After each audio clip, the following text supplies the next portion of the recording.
Assalamualaikum warahmatullahi wabarakatuh. Nama saya Fujatul Ulum dari kelas PAID semester 7. Dan di video kali ini saya akan membuat video pembelajaran untuk memenuhi tugas PPLK di SMPN 3 Kota Serang. Dan untuk itu mari kita lihat videonya. Assalamualaikum warahmatullahi wabarakatuh. Selamat pagi anak-anak. Ketemu lagi dengan Bapak di pelajaran PAI, Pendidikan Agama Islam.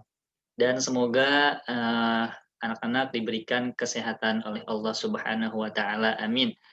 Dan untuk hari ini Bapak akan menerangkan tentang indahnya kebersamaan dengan sholat berjamaah.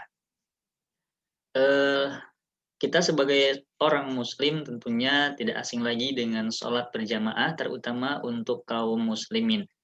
Langsung saja ke pembahasan.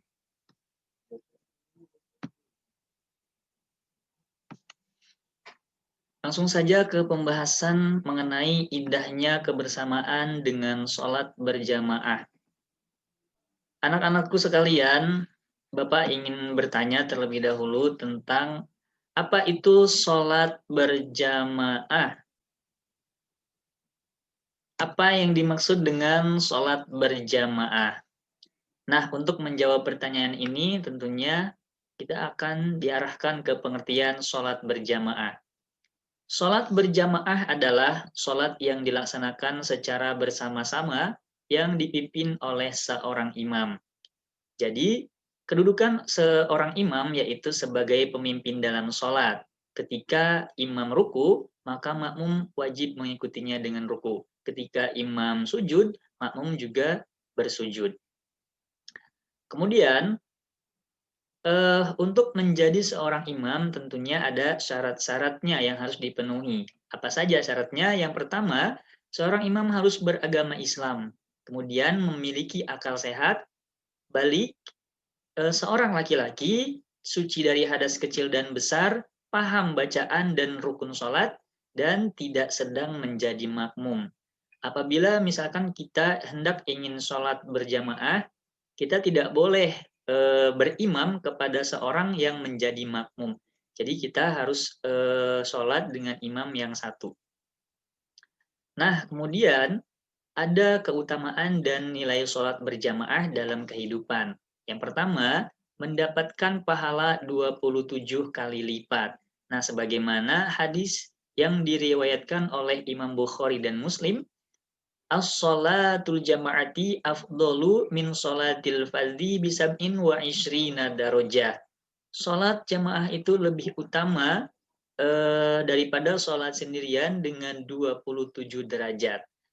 Dan keutamaan yang selanjutnya dengan sholat berjamaah yaitu kita mendapatkan naungan dari Allah pada hari kiamat. Ditinggikan derajatnya oleh Allah, dijanjikan surga oleh Allah, dan dicukupi rezekinya oleh Allah. Subhanallah sekali ya anak-anak, bahwa dengan kita sholat berjamaah, kita banyak sekali mendapatkan keutamaan dan juga keberkahan. Nah, lalu bagaimana tata cara masbuk? Sebelum kita membahas tentang tata caranya, Bapak mau ngasih tahu dulu apa itu masbuk. Masbuk yaitu orang atau makmum yang ketinggalan sholatnya dengan si imam.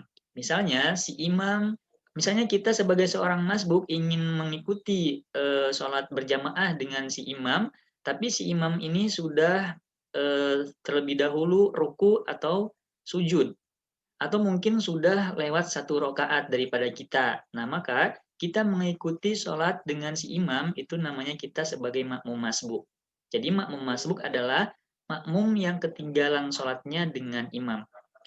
Tata cara sebagai masbuk adalah jika makmum terlambat datang ke masjid dan imam sudah dalam posisi ruku, sujud atau julus, duduk tasyahud, maka ia harus melakukan takbiratul ihram dengan berdiri untuk memulai sholat, lalu mengucapkan takbir Allahu Akbar lagi untuk kemudian mengikuti posisi imam. Kemudian jika imam masih membaca surat Al-Fatihah atau surat pendek, maka hanya takbiratul ihram saja. Kemudian setelah imam selesai melakukan salam dan mengakhiri sholat, ia tidak boleh melakukan salam, tetapi langsung berdiri untuk menambah rakaat yang terlewat. Bila ia baru bisa mengikuti 2 rakaat terakhir sholat duhur, asar, dan isya, maka ia harus menambah 2 rakaat tanpa duduk tasyahud setelah imam melakukan salam. Bila ia baru bisa mengikuti 1 rakaat terakhir sholat duhur, asar, dan isya, maka ketika imam melakukan salam, ia harus berdiri dan sholat 1 rakaat dengan Al-Fatihah dan membaca surat pendek. Duduk tasyahud, berdiri lagi untuk rakaat kedua dengan Al-Fatihah dan membaca surat pendek, lalu diteruskan berdiri lagi untuk rakaat ketiga dengan hanya membaca surat Al-Fatihah. Kemudian, jika ia baru bisa mengikuti rakaat kedua dan ketiga sholat maghrib, maka ia harus berdiri dan menambah 1 rakaat setelah imam melakukan salam. Jika ia baru bisa mengikuti 1 rakaat terakhir sholat maghrib, ia harus berdiri setelah imam melakukan salam. Sholat 1 rakaat, lalu duduk untuk membaca tasyahud. Kemudian berdiri lagi untuk melakukan rakaat ketiga, setelah itu duduk untuk tasyahud akhir dan melakukan salam. Bila makmum bergabung sholat berjamaah ketika posisi ruku, maka ia dianggap telah mengikuti rakaat tersebut. Jika ia bergabung ketika imam sudah berdiri dari ruku atau ketika sujud, ia dianggap telah terlambat mengikuti rakaat tersebut dan harus menggantinya setelah uluk salam. Nah, kemudian anak-anak, ada adab sholat berjamaah. Yang pertama, imam dipilih di antara jamaah yang memenuhi syarat yang sudah tadi dibahas ya. Kemudian, makmum tidak boleh mendahului gerakan imam dalam sholat berjamaah.